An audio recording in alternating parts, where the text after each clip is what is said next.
guess now that you kind of had the time to review the film, what did you think of your unit's performance in last Saturday's scrimmage?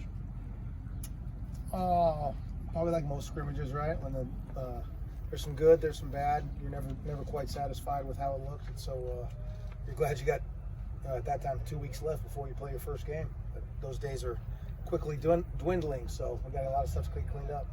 What are the biggest things you're looking to clean up in the next 10 days or so? Oh, it's just no hesitation, playing fast, confident in your assignment. Usually you can tell on film when a guy's not playing up to his full potential because he's out there hesitant, thinking too much. And obviously, it's our job as coaches to remedy that and get it get eliminated from their play. What does Jackie Matthews kind of bring to the table? I mean, it seems like he's run with the ones all camp.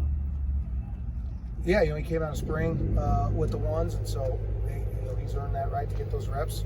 Obviously, he brings some coverage ability. Played corner, played nickel, places he's been. So we really like what he brings in some man coverage ability. Obviously, we got to get him. He's one of those guys I was talking about earlier. You see some hesitation in some of his play at times because he's probably a little unsure of his assignment, what we're playing for certain formations, and obviously hesitation will lead to big plays and get you beat on Saturday. So we got to get that eliminated if he's going to stick with the ones. We've seen Jalen Green and Corey Ellington kind of split some first-team reps. What do you kind of make of that competition?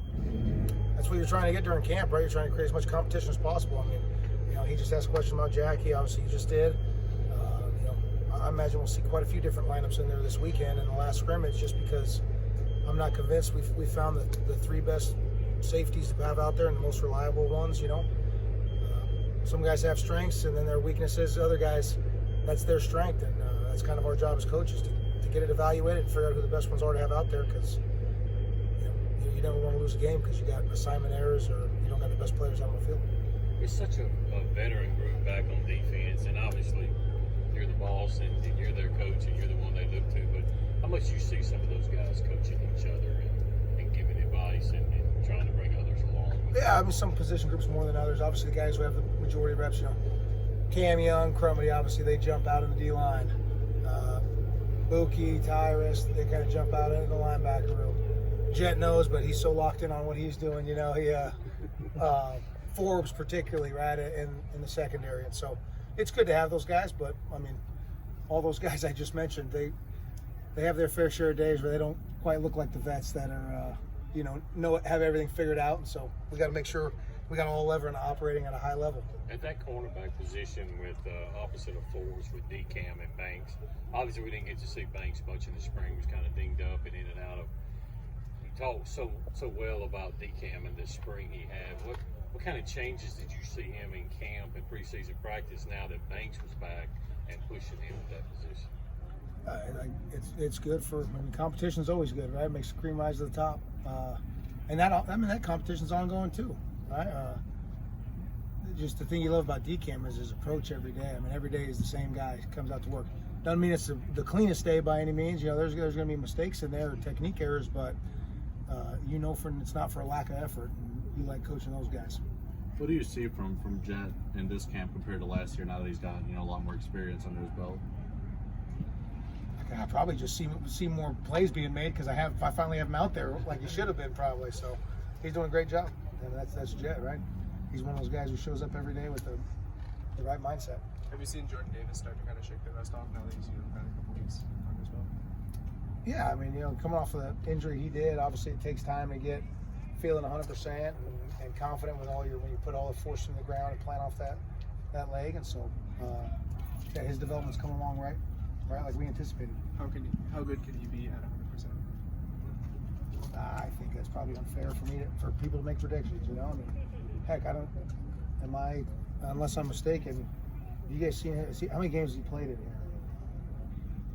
7 or 8. In what year? 2020. Yeah, about 10 games. Didn't he play? No, he didn't play all 20. the games. That first year of COVID, he wasn't? Yeah. Okay. Shoot, man, I'm forgetting that. For some reason, I thought he would. Yeah, I've been here 2 years. Shit. All right. Yeah. So, but to miss a whole season like he did, that's a lot of football you missed out on. So I talk about Cam, Crumity, the number of snaps those guys have accumulated. JD missed out on all that last year. It takes time to get back in the swing of things. So JP Purvis, we saw him work some in Mike linebacker last week and the week before. What have you seen from him at that position? Yeah, JP's. I mean, he's a big physical athlete, you know. So, and you see it back on old film. You see the way he used to cover kickoffs on special teams. You know, the year before we all got here. I mean, I think he's found a home at linebacker. You know, and he's embracing what it takes, the mentality to be a good linebacker. How do you feel like the team's tackling so far in camp? I know you don't do a lot of full tackling, but Yeah, you know, going against this offense, you feel you're always frustrated because every play's out in space, and you got a lot of good skill guys. Forces a lot of good, you know, they call it vice tackling, right? 2-on-1. So we got plenty of clips where we get executed how you want. And there's quite a few clips where it's not quite as good as you want.